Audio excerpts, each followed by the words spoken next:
Today, Uruk's ruins lie half-buried beneath the sands of southern Iraq. The midday sun beats down mercilessly on crumbling mud brick walls, their edges frayed by 6 millennia of wind and time. A visitor standing here sees little more than scattered mounds, eroded terraces, and the faint outline of what was once a city wall. Yet in the silence of the desert, these stones seem to whisper. They speak not of ruin, but of glory, a time when Uruk was the beating heart of the ancient world, the first great metropolis of humankind. 6,000 years ago, this was no wasteland. Here stretched fertile marshlands, palm groves, and glistening canals fed by the mighty Euphrates. Life pulsed through the city's streets. At its height, more than 50,000 people lived here, making Uruk likely the largest city on earth in its time, a settlement that dwarfed the scattered villages of its neighbors. To walk through Uruk, then, was to experience something wholly new in the human story, the beginning of urban civilization. The very word urban comes from Uruk. Its name survives even in modern language. From Uruk came Erech, then Erech, and eventually the biblical Erech, one of the earliest cities mentioned in Genesis. Some linguists suggest that Iraq itself may echo Uruk's name. In language, as in history, the city refused to vanish. But why Uruk? Why here, on this flat plain between rivers, did humanity make its leap from farming villages into the first city? To answer this, we must rewind to a world without kings or writing, without monuments of stone or temples that towered above skylines. For hundreds of thousands of years, human beings lived as hunters and gatherers. Then came the Neolithic Age, agriculture, settled villages, and new gods born from the earth itself. Yet even these communities remained small, fragile, and limited in scope. Something extraordinary happened in southern Mesopotamia, something that transformed scattered settlements into Uruk, the city that would shape everything to come. It was here that the Sumerians pioneered the inventions we still depend on today. They gave us writing, not just marks, but the first attempt to capture thought and speech on clay. They gave us monumental architecture, the ziggurat, precursor to the pyramids and skyscrapers alike. They gave us the cylinder seal, the world's first signature, pressed into clay to mark ownership and identity. And most enduring of all, they gave us the world's first epic, the tale of Gilgamesh, the king who wrestled with gods, defied death, and discovered that immortality lies not in life unending, but in the legacy one leaves behind.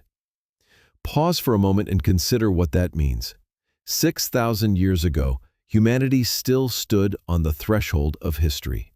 The wheel had only just been invented, bronze was a novelty, and most people lived in mud huts beside rivers. And yet, here in Uruk, a people were already wrestling with mortality, existence itself. In clay tablets, in temple walls, in myths passed from mouth to ear, they asked the same questions you ask today. What is the purpose of life? How should we rule? What lies beyond death? It is easy to reduce Uruk to a list of firsts. First writing, first monumental temple, first city wall. But such lists cannot capture the awe of its transformation. Imagine the sight of its walls stretching for 9 kilometers, enclosing hundreds of hectares of homes, markets, and temples. Imagine the white temple of Anu, rising high above the plain, gleaming with gypsum plaster, its stairways visible from miles away. Imagine standing in the Iana district, surrounded by courtyards, columns, and altars dedicated to the goddess Inanna, as priests carried offerings of grain, beer, and incense. This was no mere village. It was an announcement, carved in mud brick, that humanity had entered a new age. Why here, though, in this dry land where summers baked the soil and the rivers flooded unpredictably? The answer lies in both necessity and ingenuity. The Tigris and Euphrates provided fertile alluvial soil, but they also demanded control. Without canals, floods destroyed. Without irrigation, crops withered. In mastering the waters, the people of Uruk mastered themselves. Coordination was required: planning, administration, leadership. The rivers forced the Sumerians to invent the city, not just as a collection of homes, but as an organized machine, capable of marshaling thousands for the digging of canals and the raising of temples. Uruk was not merely built of bricks and clay, it was built of collective will. And yet, with all its grandeur, Uruk is fragile in the record of time. Today it lies desolate, a UNESCO heritage site that few outsiders visit. The dust buries more than it reveals. And here lies the paradox. Humanity's first city, the spark of our story, is a ruin so unassuming that one might mistake it for hills shaped by wind. To recover its story requires not just archaeology, but imagination. To see the ruins and hear their whispers, to remember that beneath every stone lies the memory of farmers, traders, priests, kings, and myths that still shape our world. For Uruk is not simply an archaeological site. It is a mirror. When you look at its remains, you are looking back at yourself, not the self of today, but of origins. The city's questions are still our questions. The dilemmas of power, greed, cooperation, mortality, all are written first in Uruk's clay, and perhaps that is why it haunts us. Cities rise and fall, empires expand and collapse, but the questions remain eternal. So let us step back into the sands of Uruk, into the marshes that once fed the birth of ourselves. To understand Uruk, we must go deeper in time, into the age before the city rose, before walls and ziggurats, before the name of Gilgamesh echoed across clay tablets. This is the story of the Ubaid culture, a forgotten foundation that set the stage for everything Uruk would later become. Around 5000 BC, the southern plains of Mesopotamia were home not to cities, but to scattered villages. Yet these were no primitive hamlets. The Ubaid people were already shaping the destiny of the land. They had mastered irrigation, coaxing life from an unforgiving environment. They built reed and mud brick houses, raised temples, and divided society into hierarchies: priests, administrators, farmers, and craftsmen. In the clay figurines and carefully planned settlements they left behind, we see the blueprints of the world to come. Theirs was a culture bound not only by survival, but by ritual. Temples, modest in size yet monumental in meaning, stood at the center of their lives. Here, offerings of grain and fish connected humanity to gods who governed fertility and water. Priests presided not just over rites, but over the organization of labor, trade, and land. Already, religion and politics had fused into something greater, a system of authority that looked strikingly like the beginnings of governance. From this foundation rose two settlements on the Euphrates, destined to merge into something far greater. One was Kulaba, dedicated to Anu, the sky god. Here stood a raised terrace crowned by a temple, an axis between earth and heaven. It was a place where the horizon met eternity, where the people looked upward to the infinite sky and believed they could touch the divine. The other was Anna, the precinct of Inanna, goddess of love, war, and fertility. Unlike Kulaba's austere terrace, Inanna was alive with activity, workshops, markets, rituals, and processions. A sacred wall surrounded it, separating the world within from the chaos without. To cross that threshold was to step into another reality, a realm where humans bargained with gods through ceremony, where sexuality and warfare were bound into the same divine figure. Two settlements, one dedicated to the sky, the other to the passions of earth. Their fusion was no accident. It was as if heaven and earth themselves conspired to birth the first city. The symbolic power of this union cannot be overstated. In Kulab's Anu and Anna's Inanna, Uruk found its dual soul, the serene order of the heavens and the fiery pulse of human desire. But this was more than myth. It was history unfolding through irrigation canals and trade routes. The Ubaid culture, with its sophisticated networks, was already linked to distant lands. Evidence shows contact with the Arabian Peninsula, the Persian Gulf, and perhaps even the Indus Valley. From these interactions came goods, beads, shells, copper, and exotic stones. The seeds of international trade were being sown long before Uruk's streets were crowded. The Ubaid also innovated in the subtler structures of life. Their pottery, decorated with intricate geometric designs, reveals a mind attuned to order and repetition. Their houses, built with symmetry and courtyards, suggest a society that valued both function and community. And perhaps most important of all, they organized water, the true lifeblood of Mesopotamia. The land they occupied was both gift and curse. The Euphrates could flood unpredictably, destroying fields in a single season. To live here was to battle chaos itself. And yet, the Ubaid learned to bend the river to their will. They built canals, levees, and reservoirs, systems that required cooperation on a massive scale. One family could not redirect a river. Only a community bound by shared ritual and authority could. Thus, necessity gave birth to administration. The first steps towards city government were taken not in palaces, but in muddy fields lined with irrigation ditches. By the late 5th millennium BC, these experiments converged in southern Mesopotamia. Kulaba and Eanna stood as twin hearts, pulsing with ritual and power. Over time, they grew together, their temples no longer rivals but complementary precincts within one greater whole. From this union rose Uruk, the first city of history. But pause here for a moment. Imagine you're one of those villagers. You live in a reed house, your livelihood tied to canals you help dig each spring. You bring offerings to the temple, a basket of dates, a jar of beer.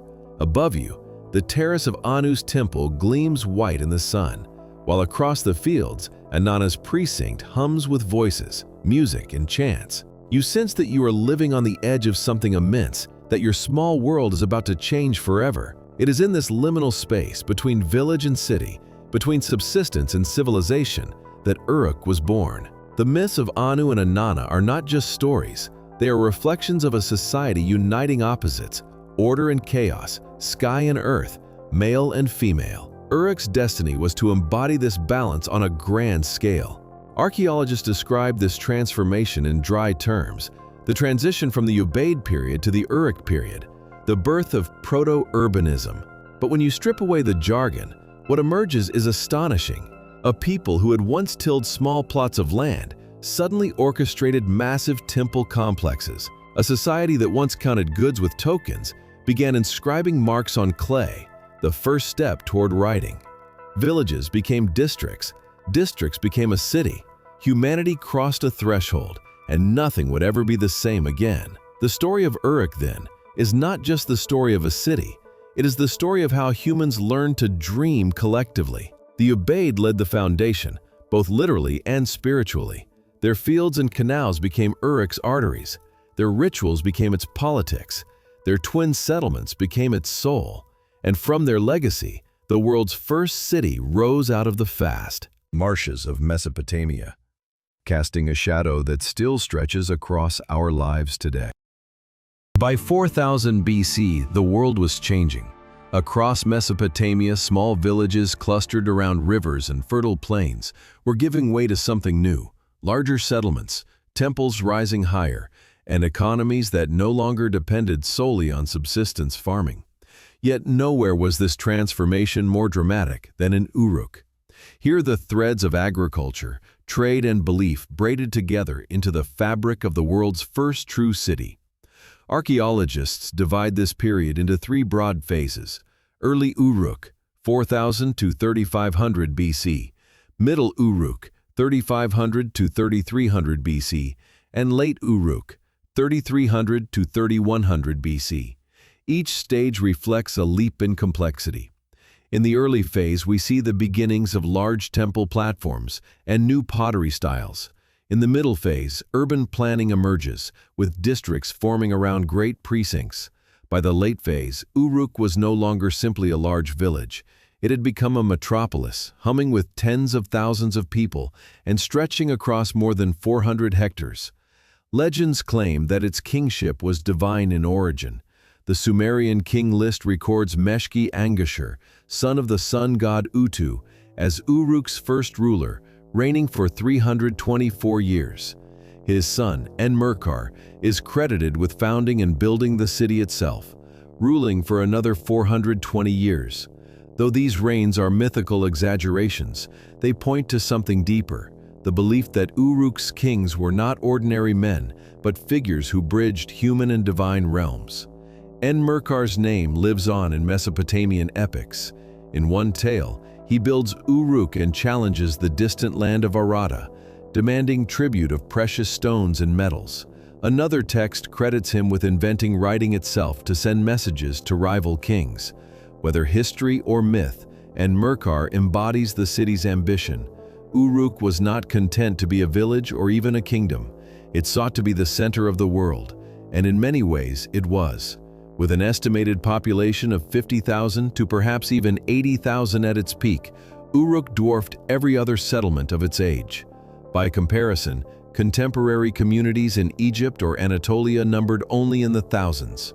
Uruk was, quite literally, the New York City of the 4th millennium BC, a place where everything was amplified, accelerated, and monumental. Walking through Uruk in this period would have been overwhelming. The city's streets were lined with mud brick houses, their courtyards alive with the sounds of children, animals, and craftwork. The air smelled of bread baking, beer brewing, clay firing in kilns, and fish drying in the sun. Above it all loomed the precincts of Anu and Inanna, their temples glittering with gypsum plaster and cone mosaics that caught the light. Processions of priests and worshippers wound their way through the streets, carrying offerings to gods who were believed to reside within the sanctuaries. Urban planning became one of Uruk's most remarkable achievements. This was no accidental sprawl, but a city carefully divided into districts. Uruk Iana Precinct, dedicated to Inanna, functioned as a religious, political, and economic hub. Here were found columned halls, great courtyards, and administrative rooms filled with clay tablets. The Anu precinct, older and perhaps more austere, was crowned by the White Temple, its dazzling facade visible from miles away. Together, these districts symbolized the balance between divine order and earthly vitality. Yet what truly defined Uruk was not just its scale, but the systems that held it together.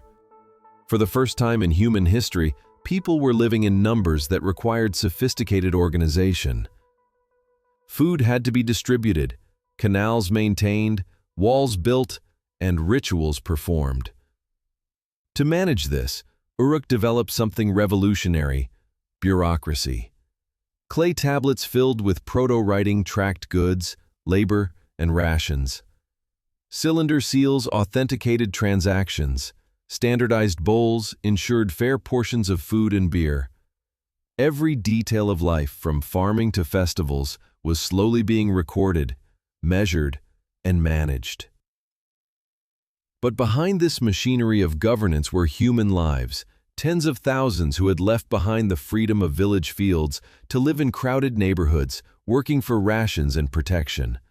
For them, Uruk was both opportunity and burden.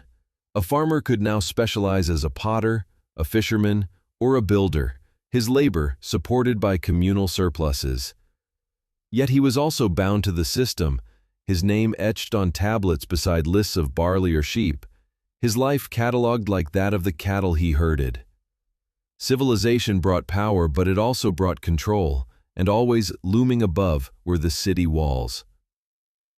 Later tradition credited Gilgamesh himself with building them, 9 kilometers of massive mud brick fortifications studded with towers encircling the city like a crown.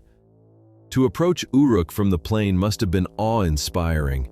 Where once villages were open clusters of huts, here was a city enclosed and defended, a statement of permanence against the shifting sands of time. To imagine Uruk at its height is to imagine the dawn of the urban world.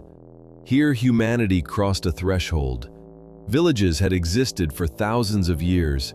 Temples had risen in scattered places, but Uruk brought them together, magnified them, and wove them into a coherent system. It was not just a settlement, it was an idea.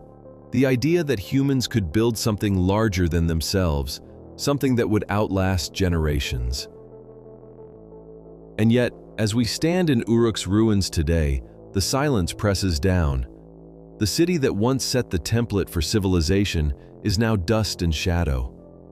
Perhaps that is why its story grips us so strongly. Uruk is both triumph and warning.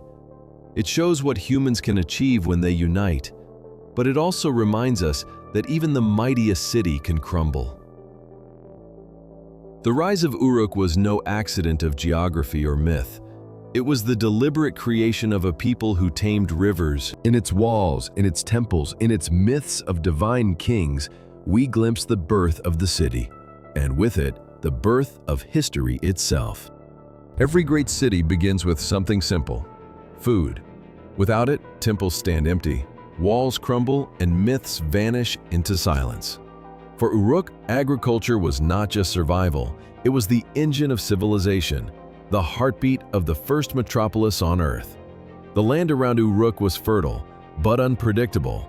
The Tigris and Euphrates flooded with a rhythm that was both gift and threat. One year, the rivers might bring rich silt, nourishing fields of barley and wheat. Another year, they could destroy entire harvests, drowning villages beneath torrents of mud. To build a city here meant more than building walls. It meant mastering water itself. The people of Uruk became engineers of necessity. They cut canals through the plains, some so wide they resembled artificial rivers. Levees controlled the floods, while reservoirs held back precious water for the dry months. Canals branched into smaller channels that fed fields, creating a vast network of arteries that kept the city alive. Laborers dug the channels by hand, with nothing more than reed baskets and clay shovels. The work was relentless, but it transformed barren soil into farmland capable of feeding tens of thousands. Imagine standing on the banks of a canal in 3000 BC. The air is heavy with the smell of wet earth. Farmers bend low in the fields, their feet sunk in mud as they plant rows of barley. Beyond them, oxen drag wooden plows, their horns glinting in the sun. Children chase goats near the embankments, while fishermen cast nets into side channels, pulling up carp and eels. Overhead, reeds whisper in the wind, hiding birds that will soon be hunted for their meat and feathers. This was Uruk's lifeline, a carefully managed landscape where every drop of water, every grain of soil was measured and controlled. Barley was the city's cornerstone. Hardy and versatile, it could thrive even in saline soil, and its uses were endless. Ground into flour, it became bread, the staple of daily life. Fermented, it became beer, the beloved drink of the Sumerians, offered not only to people but to the gods themselves. One goddess, Ninkasi, was worshipped as the divine brewer, and hymns to her survive describing the recipe for beer in poetic detail. To drink was not just refreshment, it was ritual, a way to commune with the divine. Other crops filled the granaries: wheat, dates, figs, onions, lentils, chickpeas. Palm groves shaded irrigation canals, their fruit sweet and nourishing. In the marshes, reeds grew tall and thick. They provided more than building material. They fed animals, fueled fires, and became baskets, mats, and boats. Nothing was wasted. The diet of Uruk was richer than one might expect. Alongside bread and beer, fish formed a daily staple. Ancient texts name more than 90 species, from freshwater carp to marine tuna brought from the Gulf. Fishermen used nets, hooks, and even spears to catch them. Birds, too, were plentiful. Geese, ducks, and cranes filled the marshes, their cries echoing at dawn. Herds of domesticated sheep and goats provided wool, milk, and meat, while cattle pulled plows and carried burdens. Even pigs roamed near the fields, rooting in the mud for scraps. Food was more than sustenance. It was the foundation of Uruk's society. Surpluses allowed specialization. When one farmer could grow enough grain for 10 people, 9 others were free to become potters, scribes, priests, or builders. Surpluses also demanded storage. Temples managed great communal granaries, sealed and accounted for on clay tablets. To receive your ration, you brought a seal or token, an early contract stamped into clay. Thus, agriculture gave birth to accounting, writing, and bureaucracy. The daily act of eating was tied directly to the rise of literacy and administration. But abundance carried its own dangers. Irrigation, if poorly managed, salted the soil. Over time, fields could turn white and sterile, crops withering in briny earth. Already in the late 3rd millennium BC, records show declining yields in parts of Mesopotamia from salinization. Uruk's brilliance carried within it the seeds of its fragility. The balance between river, soil, and human ambition was delicate, easily disturbed. Still, in its prime, the system was a marvel. Festivals marked the harvest, with offerings of grain and beer poured onto altars. Priests blessed the fields in the name of Ninurta, the farming god, who was called upon to heal sickness and protect the crops. Rituals ensured divine favor, binding the people's labor to cosmic order. For the Sumerians, planting barley was not just work, it was a sacred act, linking humanity with gods who governed fertility and abundance. And one of the ordinary meal in Uruk. Picture a family gathered in a courtyard. Flatbread bakes on clay ovens, the scent mingling with that of stewed lentils. A jug of date wine sits nearby, alongside bowls of beer, cloudy, unfiltered, drunk through straws to avoid the floating husks. Children eat figs, their hands sticky with juice. A guest is offered roasted fish, its skin crisp from the fire. Around them, stories are told of kings and gods, of floods and battles, of the city's greatness. Food was not just fuel, it was community, memory, and meaning.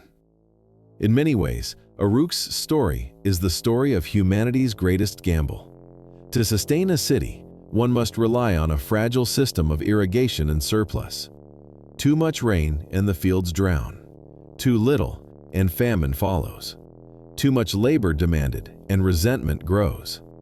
Yet Uruk embraced this gamble, and for centuries it paid off. It built not just a city, but a civilization whose foundation was barley, water, and clay. Today, as archaeologists sift through the remains of canals and storage jars, they find echoes of those choices. Seeds of barley, charred in ancient fires, still carry the DNA of humanity's first agricultural empire. Crumb of bread. In every sip of beer, the people of Uruk were writing the story of civilization. The first city was fed by fields and canals, but also by imagination. To believe you could feed tens of thousands, to trust in irrigation and gods alike, was itself an act of faith. Uruk thrived on that faith. It was not just the bread on the table, but the belief that through collective labor and divine blessing, humanity could build something enduring, something that would outlast them all. Feeding a city of tens of thousands was one achievement. Sustaining it and giving its people something more than bread and beer required another: trade. Uruk was not an island. It was a node, a hub where rivers, caravans, and distant horizons all converged. In this network lay its true power. Within Mesopotamia itself, Uruk's influence radiated like ripples on water. Smaller towns and villages mirrored its layout: temple at the center, houses radiating outward, walls enclosing sacred space. Goods flowed constantly along the canals: baskets of grain, jars of oil, bolts of woven wool. But Uruk's ambition did not stop at its gates. It reached outward, across deserts and mountains, across seas and gulfs, into lands that had never heard its name but knew its wares. Archaeologists have found Uruk pottery and cylinder seals as far afield as Syria, Anatolia, and Iran. Even more astonishing, fragments of Uruk ceramics appear in pre-dynastic Egypt dated around 3500 BC. Across hundreds of miles of harsh terrain, people carried the mark of Uruk, It was not conquest, it was connection. What did Uruk export? Almost everything its fertile land and skilled hands could provide. Barley grain, dried fish, dates, beer, reed mats and baskets woven tightly enough to carry water. Textiles made from wool, dyed with natural colors. Clay vessels, both plain and decorated. Even bitumen, tar collected from riverbanks, was shipped to waterproof boats and structures abroad. In return came treasures that Mesopotamia lacked. From the mountains of Anatolia came timber and silver. From the Iranian plateau, copper. From the Indus Valley, carnelian beads and exotic stones. From far Afghanistan, lapis lazuli, deep blue, flecked with golden pyrite, the stone of the gods. To hold a piece of lapis in Uruk was to hold the distant mountains themselves, the color of the heavens brought down to earth. One of the most striking aspects of this trade was the absence of coinage. There was no money, no stamped coin to declare value. Instead, trade was conducted through equivalence. So many jars of grain for so many beads, so many bolts of wool for so many ingots of copper. The temples played a central role, functioning like vast redistribution centers. Goods flowed into them as offerings or taxes and out again as rations, wages, or gifts. The entire city was bound by this system of exchange, a living economy without currency. But trade was not only about goods, it was about ideas. When Uruk ceramics reached Egypt, they carried with them the concept of standardized production. When lapis arrived in Uruk, it carried the symbolism of distant gods. Each transaction was a cultural exchange, each caravan a thread weaving together the fabric of the ancient world. Imagine the journeys themselves. A caravan of donkeys smeared with bitumen, stacked high with baskets of dates. A trader returning months later with copper ingots strapped to his beasts, or lapis hidden in cloth. These were not mere deliveries. They were adventures, dangerous and uncertain. Every shipment risked robbery, storms, or drought. Yet the rewards were immense. The ability to bring back the rare, the exotic, the sacred. Trade fairs must have been moments of wonder. Picture the marketplace of Uruk when caravans arrived. Merchants shouting in strange tongues, children marveling at shiny stones, priests examining offerings, scribes recording transactions with their styluses. To the people of Uruk, foreign goods were not just luxuries. They were proof that the world was larger than their canals, that the gods had scattered treasures far and wide for humans to gather. This exchange also carried profound symbolic weight. In the myths of Enmerkar and Irada, we hear of kings demanding tribute of precious stones and metals from faraway lands. These stories reflect a reality. Uruk's greatness was measured not only in its walls and temples, but in its reach. To command goods from distant mountains was to claim dominion over the earth itself. In truth, Uruk's trade was the first flicker of globalization. For the first time, human societies were linked not just by proximity, but by exchange across continents. The lapis bead on a priest's neck, the copper blade in a farmer's hand, the timber beam holding up a temple roof, all were proof of Uruk's connections. And yet, trade was fragile. A failed harvest could disrupt the flow of goods. Bandits could strip caravans. Distant wars could close routes. The city's prosperity depended on the stability of a world that was anything but stable. In this sense, Uruk's story feels eerily modern. Like our own globalized networks, it thrived on interconnection and was vulnerable to its collapse. Still, in its time, Uruk's trade created a city unlike any other. It was not just a settlement on the Euphrates, it was a crossroads, a meeting place of rivers and deserts, of farmers and merchants, of gods and men. In the goods that passed through its markets, in the seals pressed into clay, in the distant echoes of its name across foreign lands, Uruk announced itself, the first world city. If food and trade were the lifeblood of Uruk, architecture was its flesh and bones, the visible proof that this was no village, but a city born to endure. To walk through Uruk was to move through a landscape deliberately shaped to mirror both divine order and human ambition. Its temples, terraces, and walls were not mere buildings. They were symbols, statements in clay and stone that said, "Here, humanity has become more than itself." At the heart of the city stood two great districts, each older than Uruk itself: the Eanna precinct, devoted to the goddess Inanna, and the Anu precinct, dedicated to the sky god Anu. Their existence testified to the merging of Kulaba and Eanna, the twin settlements from which Uruk arose. But together they became something far greater than their origins, the blueprint of the sacred city. The Eanna precinct was alive with activity. Courtyards opened onto columned halls where priests and scribes worked side by side. Storerooms brimmed with offerings, grain, beer, textiles, carefully recorded on clay tablets. Workshops buzzed with the labor of craftsmen producing goods for ritual and trade alike. In its center rose temples built and rebuilt across centuries, each new structure laid over the ruins of the last, layering time itself into the foundations.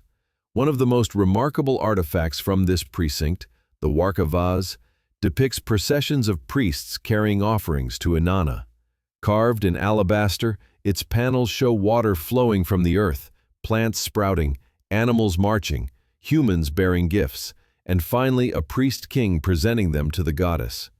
It is both artwork and theology, a microcosm of Uruk's worldview. All abundance flows upward, toward the divine.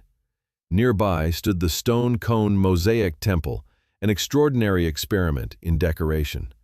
Thousands of clay and stone cones, painted red, black, and white, were embedded into its walls to form dazzling geometric patterns. When sunlight struck, the building shimmered like a jewel, transforming ordinary mud brick into something almost supernatural. Imagine the effect on a farmer arriving from the countryside. To step into Uruk and see walls glowing with color, temples adorned with cone mosaics, courtyards bustling with rituals. Here was the city announcing its grandeur not only to the gods, but to every human eye.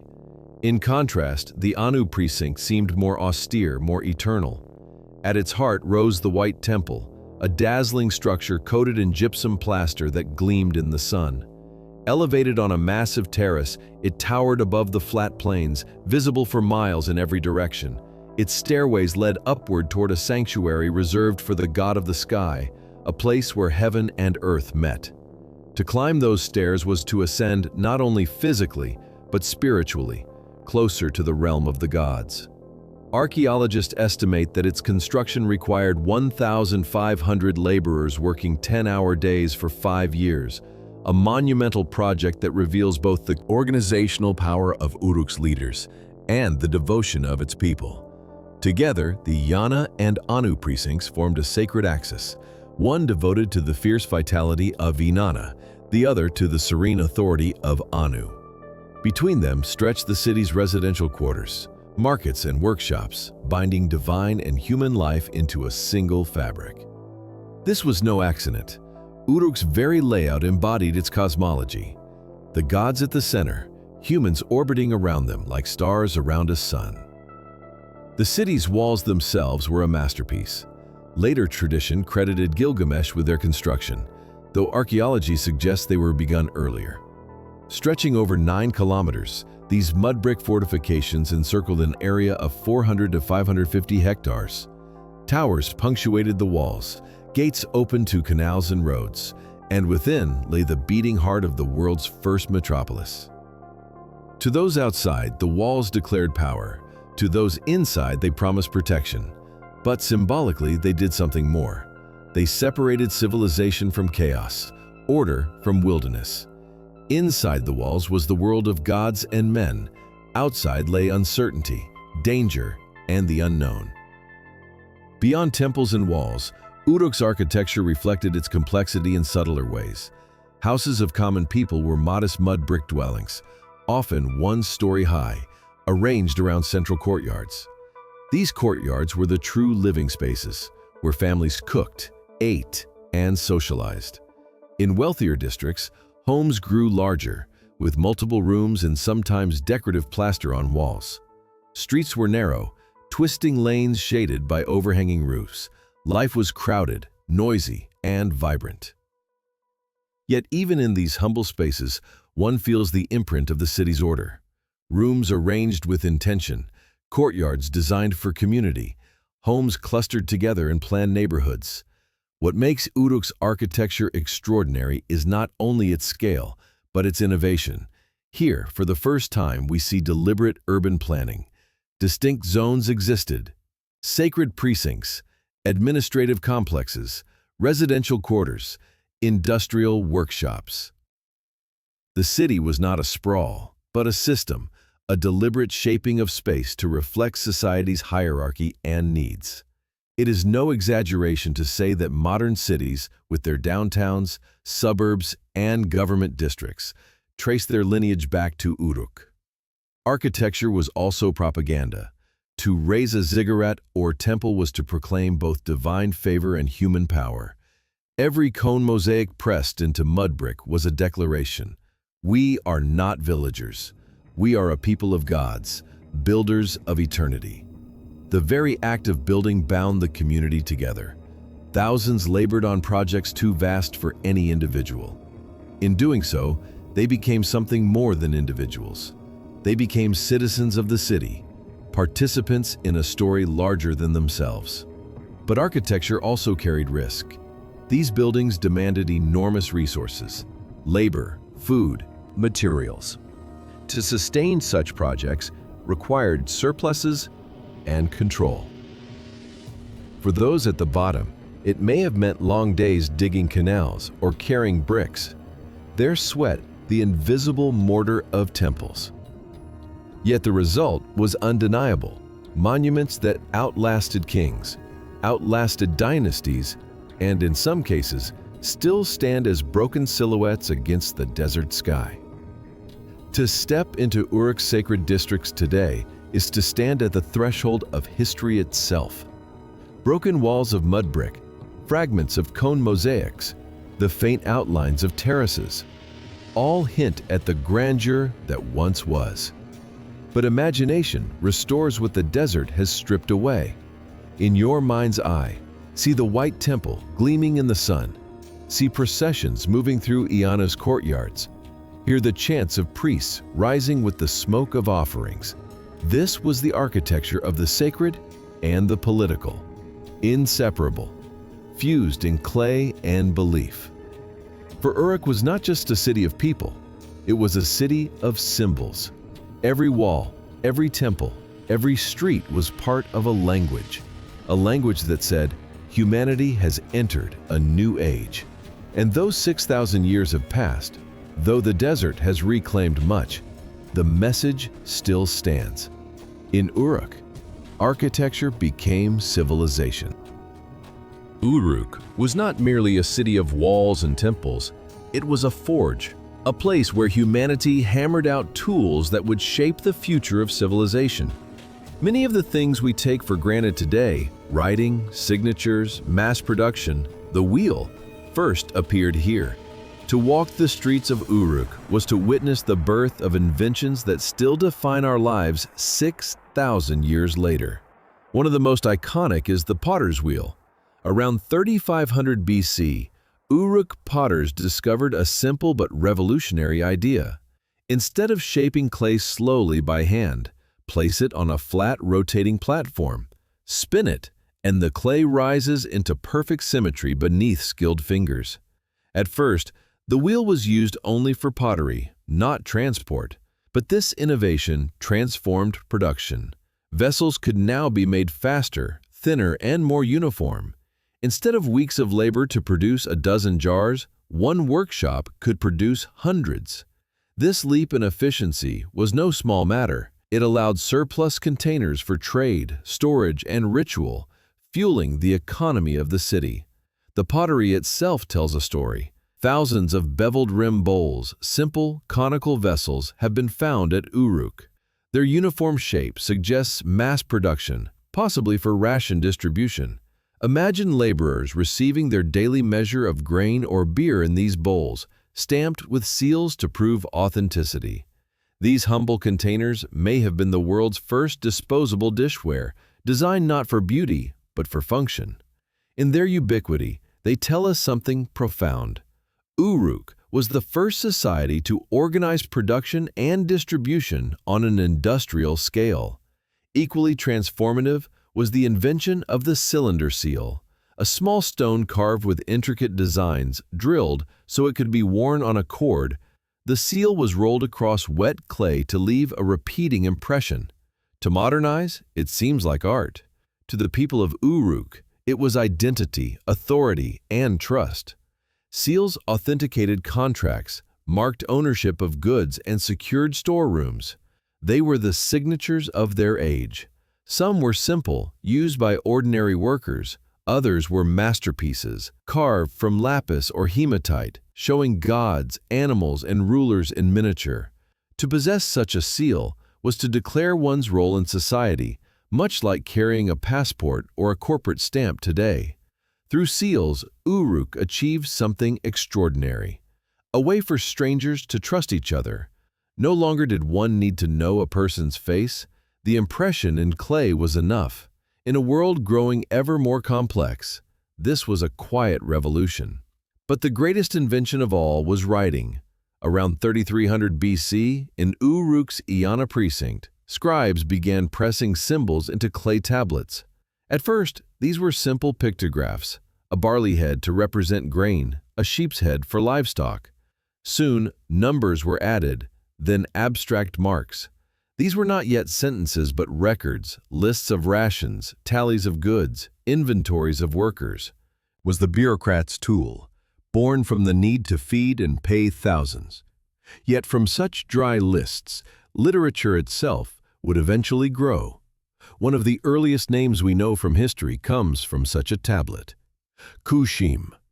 His name appears on a receipt for barley shipments, possibly the world's first accountant.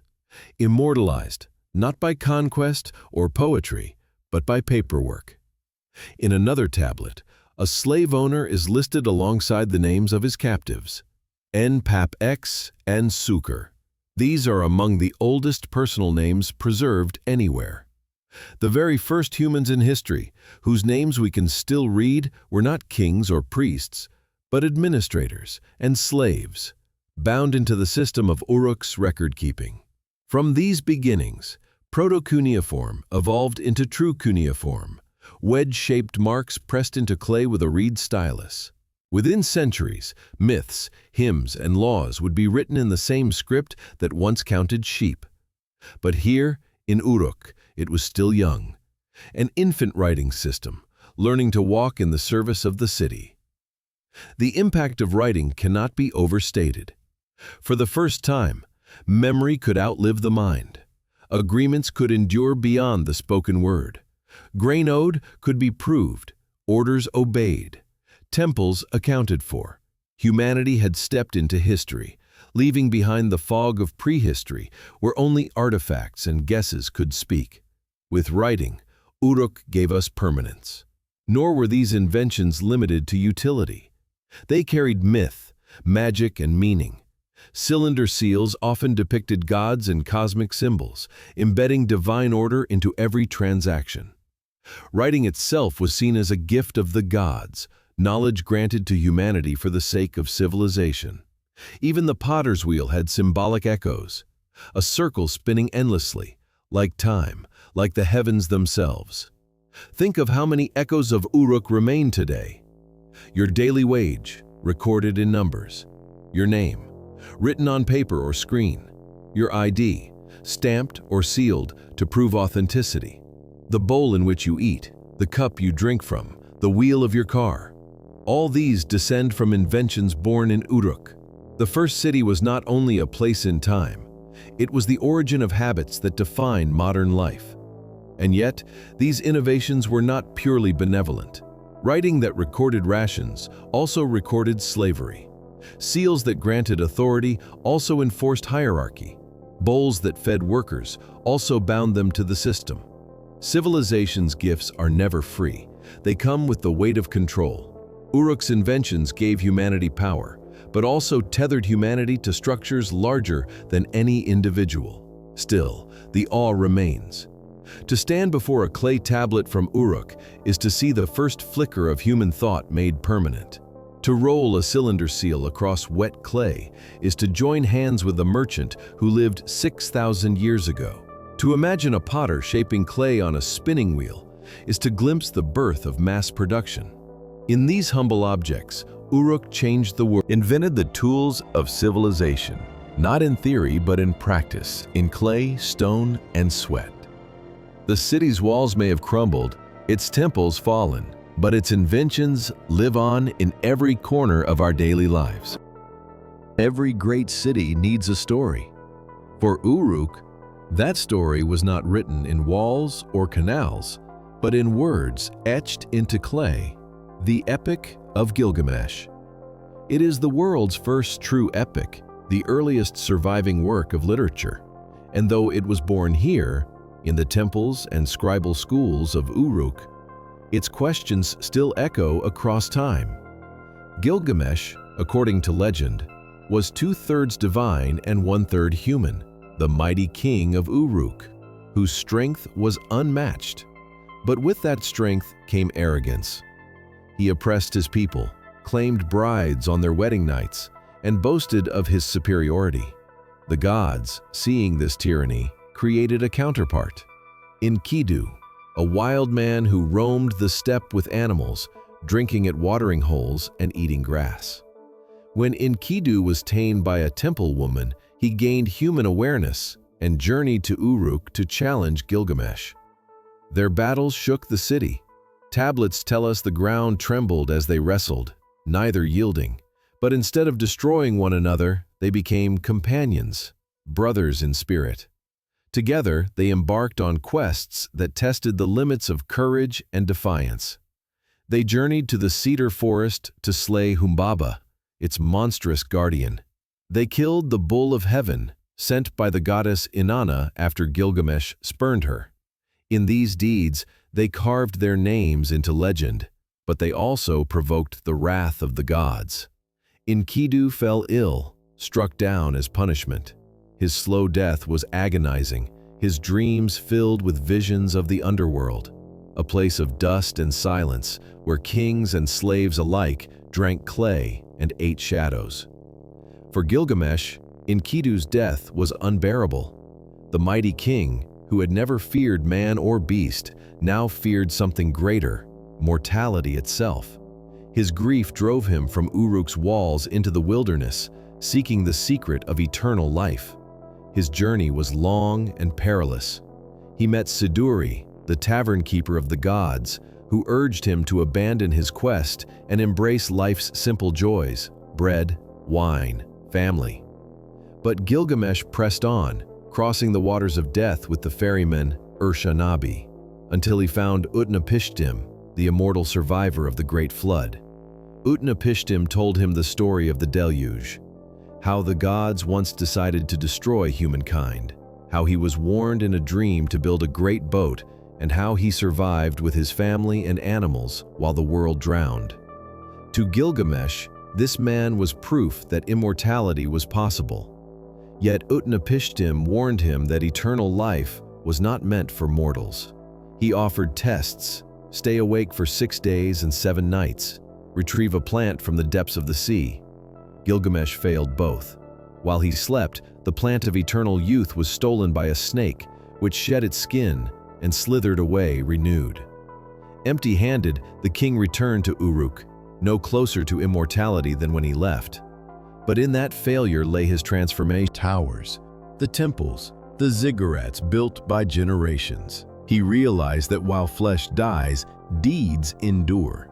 Immortality was not a gift of the gods, but a legacy carved into the stones of a city and the stories of its people. The epic is more than a tale of kings and gods. It is a mirror held up to humanity's oldest questions. How do we confront death? How do we find meaning in a life we know will end? Gilgamesh's journey from arrogance to wisdom is the journey of civilization itself, to move from the wildness of impulse into the recognition of limits, to discover that true greatness lies not in conquest, but in creation. What makes this story astonishing is its antiquity. The earliest versions were written in Sumerian around 2100 BC, but their roots reach back to older oral traditions in Uruk itself, perhaps as early as 2700 BC. Imagine scribes hunched over clay tablets, their reed styluses pressing wedge-shaped signs into wet clay, recording a tale that would outlive empires, languages, and even civilizations. Those tablets lay buried for millennia until rediscovered in the ruins of Nineveh in the 19th century. Today, the Epic of Gilgamesh is read in dozens of languages, studied in schools and universities worldwide. It has outlived the city that gave it birth. Its themes remain uncannily modern. Gilgamesh's grief over Enkidu recalls our own experience of loss. His desperate quest for eternal life mirrors our own struggles against time, whether through medicine, technology, or memory. His final acceptance, that immortality lies in legacy, echoes in our monuments, our books, our very desire to be remembered. The epic also reflects Uruk itself, the arrogance of kingship, the power of temples, the fear of the flood, the building of great walls, all are embedded in the story. In a sense, Gilgamesh is not just a king of Uruk, he is Uruk personified. His strength, his pride, his grief, his eventual wisdom mirror the rise, peak, and decline of the city itself. Think of it this way. Every civilization tells a story about itself. For Egypt, it was Osiris and the afterlife. For Greece, it was Achilles and the Trojan War. For Uruk, it was Gilgamesh and the search for meaning in the face of mortality. And in that story, humanity took a great step. It moved from myth into literature, from ritual into reflection. To read the Epic of Gilgamesh today is to sit beside the people of Uruk 6,000 years ago, listening to the same tale that comforted and challenged them. It is to feel the pulse of the first city, not in stone or clay, but in words, the most enduring invention of all. If Uruk gave humanity its first city, its first writing, and its first epic, it also gave us something less tangible but no less enduring, the shape of the divine. For in Uruk, religion was not confined to ritual, it permeated every corner of life. Gods were not distant abstractions. They were woven into the soil, the rivers, the sky, the very bricks of the temples. To live in Uruk was to live in constant negotiation with powers beyond human comprehension. At the center of this divine order stood Inanna, goddess of love, fertility, and war. She was Uruk's patroness, the beating heart of the Eanna precinct. Inanna was not a gentle goddess. She embodied contradictions, seductive yet fierce, creative yet destructive. She granted abundance, yet demanded loyalty. In hymns, she appears as both radiant maiden and warrior drenched in blood. For the people of Uruk, she was the star of Venus, gleaming in the twilight sky, heralding both dawn and dusk. Her presence was inescapable, her cult enduring for millennia, later transformed into Ishtar by the Akkadians and Babylonians. Inanna's power was political as much as spiritual. Kings claimed legitimacy by symbolically marrying her in sacred rituals. The sacred marriage ceremony, performed in her precinct, bound rulers to the goddess and through her to the prosperity of the city. A king who failed to honor Inanna risked not only divine wrath, but social collapse. The goddess was not simply adored, she was the very foundation of authority. Across the city, in the Anu precinct, another god reigned, Anu the sky god, supreme in the Sumerian pantheon. His white temple rose high above the plains, gleaming under the Mesopotamian sun. To the people below, it seemed to touch the heavens themselves. Anu embodied order, kingship, and the cosmic laws that governed the universe. Unlike Inanna, who was vibrant and unpredictable, Anu was distant, vast, and eternal. Together, the two created balance, sky and earth, authority and passion, permanence and change. But Uruk's pantheon was not limited to these two. Enki, god of wisdom and fresh waters, was a trickster and benefactor of humanity. In myths, he often defied the will of the higher gods to aid humans, gifting them knowledge and warning them of dangers. Enlil, by contrast, was stern and powerful, the god of storms and authority, known for sending the Great Flood to wipe out noisy humanity. Shamash, or Utu, was the sun god, the bringer of justice, who saw all things beneath his radiant gaze. Nana, or Sin, the moon god, governed cycles of time and divination. To Uruk's people, these deities were not abstract. They were forces that determined harvests, floods, victories, and fates. Daily life was suffused with their presence. Priests performed offerings of bread, beer, and incense at dawn and dusk. Festivals filled the city with music, dance, and processions. Temples were not only houses of the gods, but also banks, granaries, and administrative centers. They were where people brought taxes, sought justice, and prayed for children, rain, or safe journeys. Religion was not separate from politics or economics. It was their foundation. Consider the Walk of the Vase, that alabaster artifact depicting processions of offerings to Inanna. Its imagery is not mere decoration. It shows the entire order of the universe, water giving life to plants, plants feeding animals, animals supporting humans, humans offering abundance to the goddess. The message is clear. Prosperity flows upward to the gods, who in turn grant it back to humanity. Religion in Uruk was not about belief. It was about balance, reciprocity, and survival. Even death was shaped by these beliefs. Though the afterlife was bleak, an underworld of dust ruled by the goddess Ereshkigal, it reflected the inevitability of human fate. The living poured libations and offerings to the dead, sustaining their shades. Without offerings, the dead would suffer hunger and thirst in the underworld. Death was not an escape, but a continuation of duty, a reminder that the living and the dead alike were bound by divine order. The mythology of Uruk also revealed something profound about the human psyche. Inanna's descent into the underworld, for example, tells of a goddess stripped of her powers and garments as she passes through 7 gates, finally standing naked and powerless before Ereshkigal. She dies, is hung on a hook, then resurrected through the intervention of other gods. The story is one of vulnerability, loss, and renewal, echoing agricultural cycles of death and rebirth. But it is also a psychological truth. Even the mighty must descend into darkness before they can rise again. Through such myths, the people of Uruk confronted the great themes of existence: love, power, mortality, justice, renewal. Their gods were not perfect beings set apart from humanity. They were flawed, passionate, violent, compassionate. The mirror of human experience magnified to cosmic scale. And perhaps that is why they endure. When you read of Inanna's fury, Enki's cunning, or Gilgamesh's grief, you are not just hearing myths. You are hearing humanity itself, speaking in the language of gods. Religion in Uruk was not optional. It structured everything. Temples controlled land and labor, priests managed resources, and kings derived their authority from sacred marriage and divine sanction. The city was a theocracy in practice, even if it looked like a kingdom in form. To disobey the gods was to court disaster, failed harvests, floods, invasion. To honor them was to sustain life itself. When you stand today among the broken mud brick of Uruk's precincts, it is hard to imagine the grandeur of the rituals once performed there. Yet close your eyes and you can almost hear it. The chanting of priests, the pounding of drums, the bleating of sacrificial animals, the scent of burning incense rising into the hot Mesopotamian air.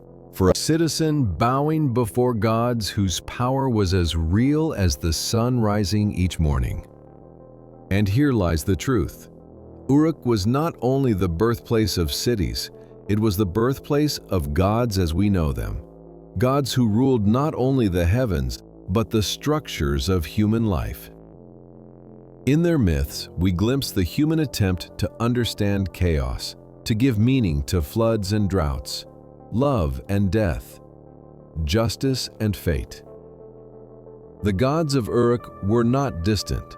They were humanity's first attempt to make sense of its place in the cosmos. Religion gave Uruk its soul, architecture gave it form, but power, organized, directed, and enforced, was the force that kept it alive.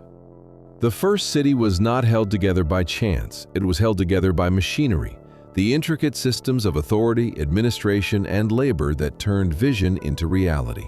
At the top stood the En, the priest-king. Unlike later monarchs who claimed absolute authority, the En embodied both political and spiritual roles. He was mediator between gods and men, chosen to enact rituals, lead festivals, and oversee the daily functioning of the city. In murals and cylinder seals, he appears in long robes, shepherd's staff in hand, feeding sacred flocks or performing sacrifices.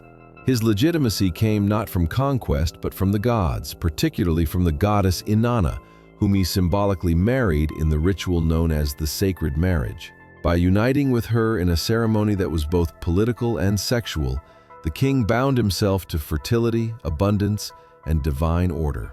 This ritual was more than spectacle, it was propaganda, ensuring that citizens believed the prosperity of their crops, their livestock, even their children, flowed from the king's sacred union with the goddess. In effect, the ruler's body became the city's body, his strength, his weakness, its peril. Kingship was not just governance, it was cosmology in action. Beneath the En stood a class of priests, scribes, and administrators. Temples functioned as both religious sanctuaries and economic hubs.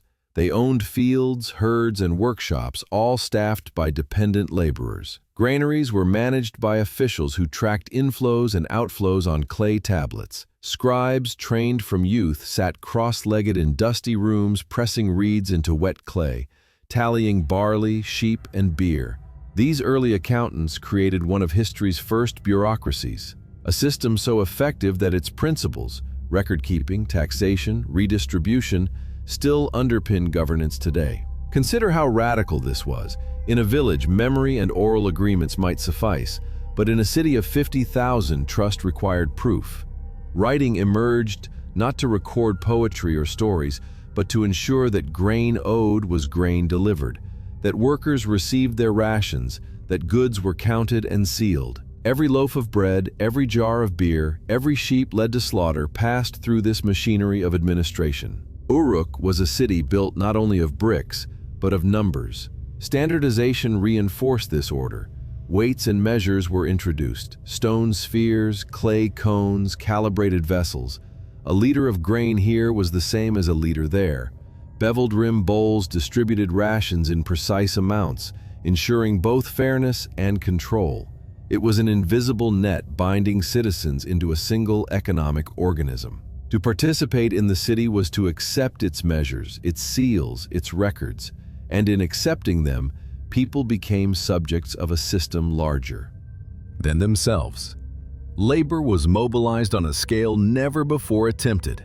Canals stretched for miles, requiring thousands to dig, maintain, and dredge. Ziggurats rose, each brick stamped with labor and sweat.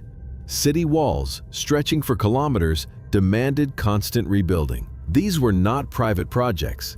They were collective endeavors directed by the temple and enforced by authority. Workers received rations of grain and beer, recorded on tablets. Their lives became entries in an administrative ledger, proof of civilization's promise and its cost. To ordinary people, this system was both burden and protection. The farmer who delivered barley to the temple granary could expect security in famine years, when redistributed stores kept starvation at bay. The laborer who toiled on the canals knew his work ensured irrigation for fields that fed his family. Yet there was little choice in the matter. Authority in Uruk was not democratic. It was sacred, hierarchical, and absolute. To refuse was not just to defy rulers, it was to defy the gods themselves. This blending of sacred and administrative power made Uruk unique. In later civilizations, kings might rule with armies or wealth. In Uruk, power flowed from belief. Citizens labored on walls and temples not only because they were ordered to, but because they believed those walls held back chaos, that those temples housed gods whose favor sustained life. Bureaucracy was sanctified, its dull tablets infused with divine purpose. And yet, in this machinery of power, cracks appeared. To manage thousands required delegation, and with delegation came corruption. Seals could be forged, weights could be manipulated, priests could hoard offerings. Already in the earliest tablets, one hears echoes of disputes, of rations shorted, of miscounts. Civilization created trust, but also mistrust, mechanisms of control, but also opportunities for abuse. The machinery of power was efficient, but never perfect. Still, its achievements were extraordinary. Without such systems, the great projects of Uruk, the White Temple, the cone mosaics, the vast canals, would have been impossible. The city was an experiment in human organization, the first large-scale test of centralized authority. And it worked. For centuries, Uruk thrived, growing richer and more complex, its influence spreading across Mesopotamia. But to look closely is to see the cost. The people of Uruk were no longer free villagers, bound only to the seasons of field and flock. They were citizens of a machine, their labor measured, their rations tallied, their worship bound to bureaucracy. Civilization was not just freedom from chaos, it was submission to order. And perhaps that is why Uruk fascinates us still. In its machinery of power, we see both the origin of our world and the shadow of its dangers. For we, too, live in a society of records and rations, of bureaucracy and authority, of systems that promise protection even as the Uruk. Humanity first built that system and stepped into the paradox of civilization, that to build something enduring, one must surrender something personal. No city reigns forever. Uruk, though it seemed eternal with its gleaming temples and mighty walls, was no exception. Its rise had been meteoric, its influence immense. Yet the same forces that had built it, rivers, soil, ambition, would also contribute to its decline. The story of Uruk's fall is not a sudden catastrophe, but a slow unraveling, stretched across centuries. By the end of the 4th millennium BC, Uruk had reached its zenith. With as many as 80,000 inhabitants, it was the largest city in the world. Its influence radiated far, shaping the layout of other Mesopotamian towns. But new rivals were emerging. Other cities, Kish, Lagash, Umma, Ur, grew powerful, competing for control of land, water, and trade. Warfare became more frequent, city-states clashing in battles recorded on stelae and tablets. The Uruk expansion, which had once spread its culture outward, now met resistance. Then came the rise of Sargon of Akkad in the 24th century BC.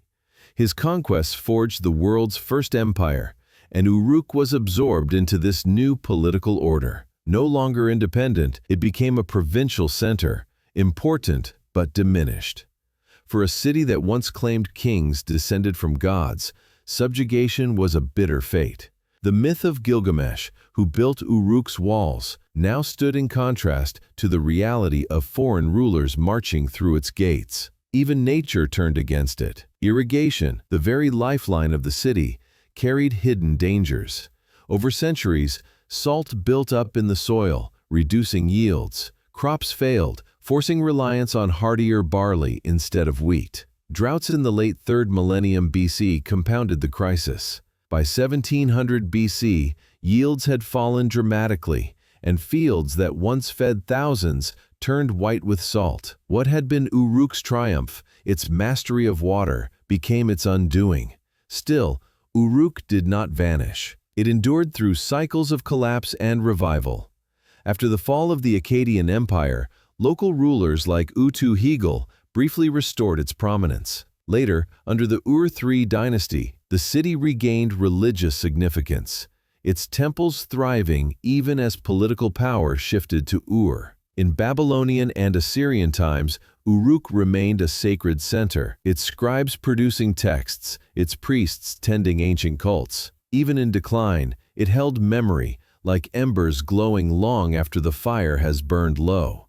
Assyrian kings restored its temples in the 9th century BC. Nebuchadnezzar II, the great Babylonian ruler, oversaw works there in the 6th century BC. When the Persians conquered Babylon, Uruk became part of their empire. When Alexander the Great arrived, it passed into Hellenistic hands. In each age, it survived as a city of gods, even if no longer the seat of kings. Yet its decline was steady.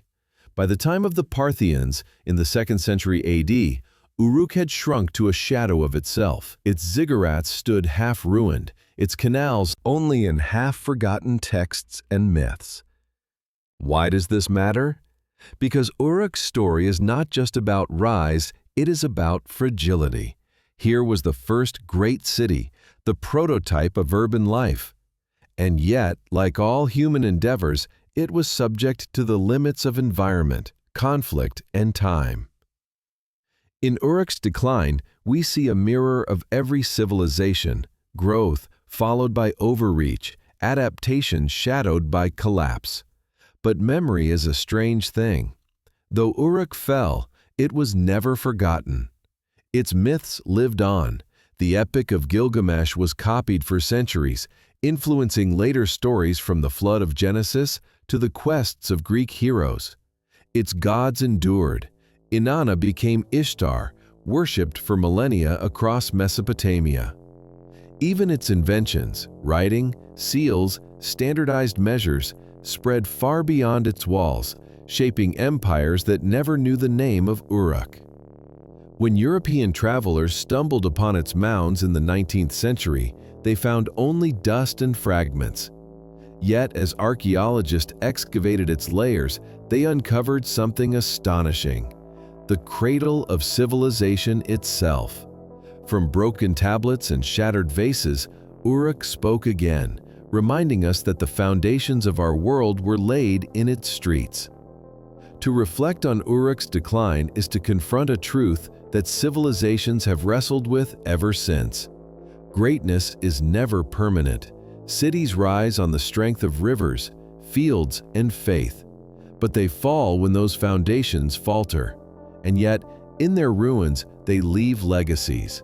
Uruk may no longer stand as a living city, but its memory endures. In every written word, in every walled city, in every story of a hero who sought immortality and found meaning instead. In the silence of its desert mounds, Uruk still teaches. It tells us that civilization is fragile, but also resilient. That though cities crumble, ideas endure. That even as empires collapse, the first city continues to live, not in bricks, but in memory. For centuries after its abandonment, Uruk lay hidden beneath the sands of Iraq. The Euphrates had shifted away, its canals dried, its walls crumbled into mounds so shapeless they looked like nothing more than natural hills. Shepherds grazed flocks across ground where once priests had carried offerings to Inanna, where once scribes had etched the first words of humanity. Uruk, the first city, was forgotten. Yet history has a way of resurfacing. In the mid-19th century, as European explorers began to scour Mesopotamia in search of biblical lands and ancient empires, Uruk re-emerged. Travelers stumbled upon vast mounds near the town of Warka, finding fragments of pottery, bricks stamped with strange wedge-shaped symbols, and broken walls stretching for kilometers. They did not yet know it, but they had rediscovered the city of Gilgamesh. The first serious excavations began in 1912, led by German archaeologists of the Deutsche Orientgesellschaft. What they unearthed stunned the world: the White Temple's remains, fragments of the mosaic cone walls, cylinder seals of extraordinary detail, and thousands of clay tablets covered in proto-cuneiform signs. Each tablet was a voice across 6,000 years, whispering of rations, workers, sacrifices, debts. With every artifact, Uruk's silence gave way to speech. Among the most striking finds was the Warka vase, over a meter tall, carved in alabaster with scenes of water, plants, animals, and humans presenting offerings to Inanna. In its registers, one sees not just ritual, but worldview, the ordering of creation itself, flowing upward to the goddess. Another was the Warka mask, a life-sized marble face, its eyes once inlaid with precious stones. To gaze upon it is to look into the stylized visage of humanity's first great art, a face carved before Egypt's pyramids were even dreamed of. As excavations continued through the 20th century, archaeologists uncovered layers upon layers of history. Temples built over temples, each new construction laid upon the ruins of the old. Streets once walked by tens of thousands of citizens. Walls that had enclosed the largest city of its age. And always, tablets, thousands upon thousands of clay records, the first steps of humanity into writing. Each find was a revelation, but also a reminder of how much had been lost. Uruk's rediscovery reshaped our understanding of civilization. Before, scholars looked to Egypt or Greece as the origins of culture. But Uruk proved something older, that in Mesopotamia, between the Tigris and Euphrates, the building blocks of human society were already in place millennia earlier. The wheel, the written word, monumental architecture, trade networks, bureaucracy, all appeared first here. In 2016, UNESCO recognized Uruk as part of the archaeological city of Uruk and Warka, inscribing it as a World Heritage Site. Still, archaeologists, historians, and storytellers return again and again to these mounds, for they are not merely ruins, they are beginnings. But Uruk's legacy is not confined to archaeology. It lives in the very structure of our world. Every time we write a word, stamp a contract, or gather in cities of millions, we echo Uruk. Every myth of a hero seeking immortality owes something to Gilgamesh. Every temple, church, or mosque that fuses spiritual and political power reflects the fusion first seen in Uruk's precincts. The city may be gone, but its blueprint remains etched into civilization itself. And there is something haunting in that. For Uruk is not simply a triumphal tale, it is also a caution. Its rise depended on rivers and fields, but its fall came through environmental collapse and human overreach. Its glory was sustained by belief in gods, but its decline revealed the fragility of faith and order. It reminds us that civilization is both powerful and vulnerable, both enduring and fragile. To stand at Warka today is to stand at the threshold of human history. The desert wind whistles through broken walls. The sun beats down on bricks laid by hands 6,000 years dead. The Euphrates no longer flows nearby, yet in your imagination you can hear it. The river that fed the first city, the waters that carried its trade, the floods that threatened its fields. You can almost see Gilgamesh striding along the walls he built, gazing out at the endless horizon, asking what it means to be mortal. That is Uruk's greatest gift. Not just inventions or architecture, but questions. What does it mean to live in a city, to surrender freedom for order? What does it mean to record a life in clay, to seek permanence in a world of impermanence?